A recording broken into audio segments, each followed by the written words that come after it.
네, 오늘은 하나님의 눈을 벗어날 수 없는 우리라는 제목을 가지고 하나님의 말씀을 선포하도록 하겠습니다.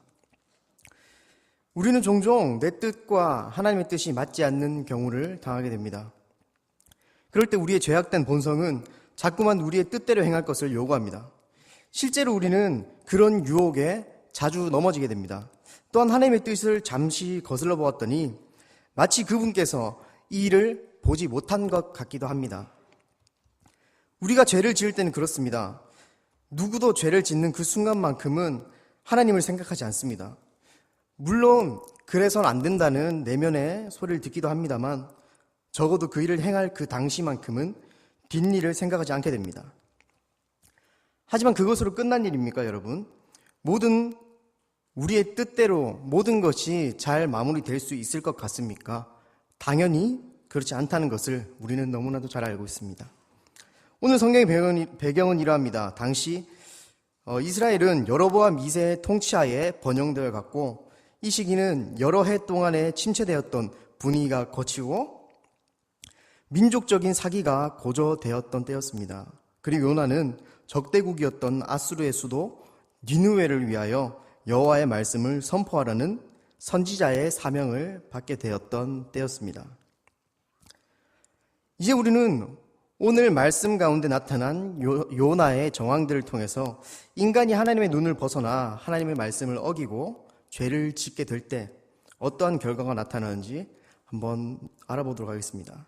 먼저 첫 번째로 죄를 지을 땐 모든 것이 우리를 돕는 것 같아 보입니다.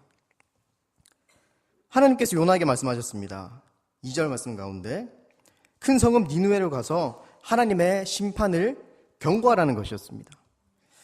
니느웨는 이스라엘을 공격한 아수르 제국의 수도였는데 요나로서는 도저히 따를 수 없는 말씀이었습니다.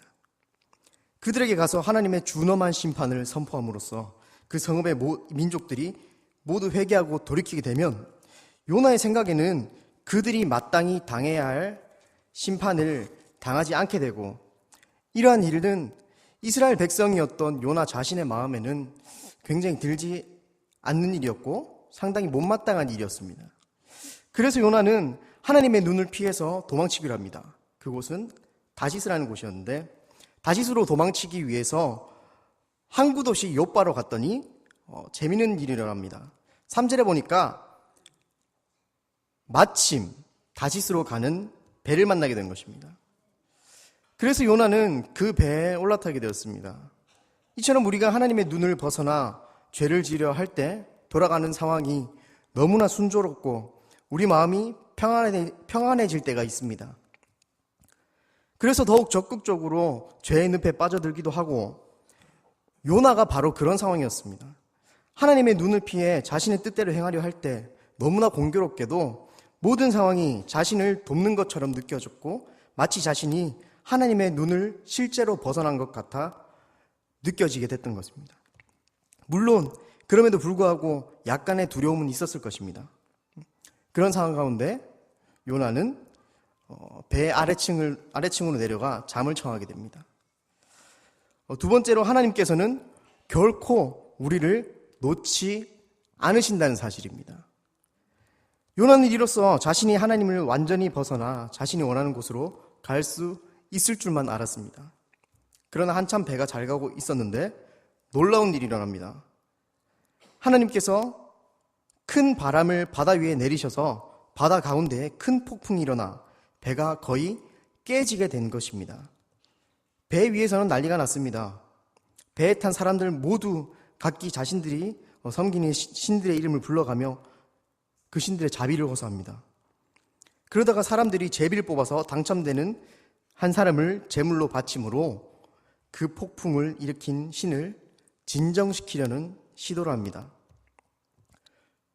결국 요나가 뽑히죠. 다시스로 도망하려 할 때 그때는 마침 자신이 타려는 배가 있어서 모든 일이 자신을 위해 준비된 것처럼 그렇게 생각하고 느껴졌었는데 이게 웬일입니까? 산채로 바다에 던져져 제물로 바쳐지게 생겼습니다.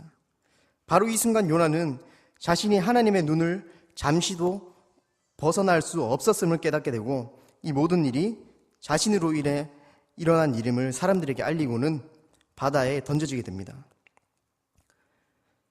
이처럼 우리가 하나님의 눈을 벗어나 죄악의 달콤함을 맛보고 있을 그때에도 하나님께서는 우리에게서 잠시도 눈을 떼지 않고 계시다는 사실을 알 수가 있는 것입니다. 세 번째로 우리에겐 순종만 있을 따름입니다. 이렇게 바다에 던져진 요나는 하나님께서 예비하신 큰 물고기에게 삼켜지게 됩니다. 자신의 뜻대로 하려 했지만 결국 이루어진 것은 자신의 뜻이 아니라 하나님의 뜻이었습니다. 우리도 마찬가지입니다. 하나님께서 우리를 통해 하고자 하시는 일들이 있습니다. 구원받은 하나님의 백성은 누구든지 그런 사명을 받고 있습니다. 그런데 그 길을 가지 않기 위해 불순종의 길을 걷게 된다면 결과는 어떻게 될까요? 그 불순종을 통해 하나님의 눈을 피하고 그분의 손을 벗어날 수 있으면 좋을 텐데 결코 그럴 수만은 없습니다. 우리는 하나님의 눈을 결코 벗어날 수 없습니다. 결국 하나님께서 뜻하신 일을 이루게 될 것입니다. 우리의 불순종이 오히려 그분의 성취를 더욱더 늦어지고 더디게 만들 뿐입니다.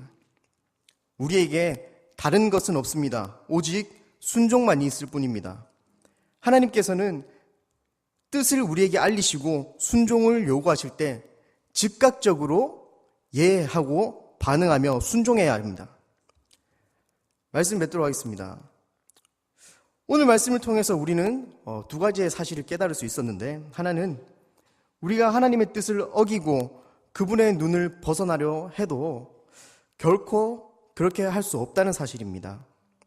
시편 121편 4절의 말씀에서는 하나님께서는 졸지도 아니하시고 주무시지도 아니하신다고 말하고 있습니다. 죄의 유혹이 몰려올 때 우리는 바로 이러한 사실들을 깨닫고 기억할 수 있어야 합니다. 또 다른 한 가지는 하나님이 우리에게서 결코 눈을 떼지 않으신다는 사실입니다. 하나님께서 우주를 창조하시고 그 우주가 그냥 제멋대로 돌아가게 던져주신 것이 아니라 매 순간마다 능력을 펼치심으로 다스리시고 유지하신다는 사실을 통해 또한 하나님께서 자녀로 삼으신 우리를 그냥 버려두지 않으셔서 항상 돌보시고 위험할 때마다 급히 손을 내밀어 주심으로 우리를 도우시고 이끄시고 우리 믿음이 점점 자라나게 하시고 강하게 하심으로 결국엔 영원한 승리의 기쁨을 맛보게 하신다는 것입니다. 이처럼 우리는 하나님을 떠날 수도 그분의 손을 벗어날 수도 없다는 사실을 깨달아 죄의 유혹을 이기고 또한 우리와 동행하시는 하나님의 손 안에서 말씀을 지키는 것을 기쁨으로 여기며 살아가기를 주님의 이름으로 축복하고 소망합니다.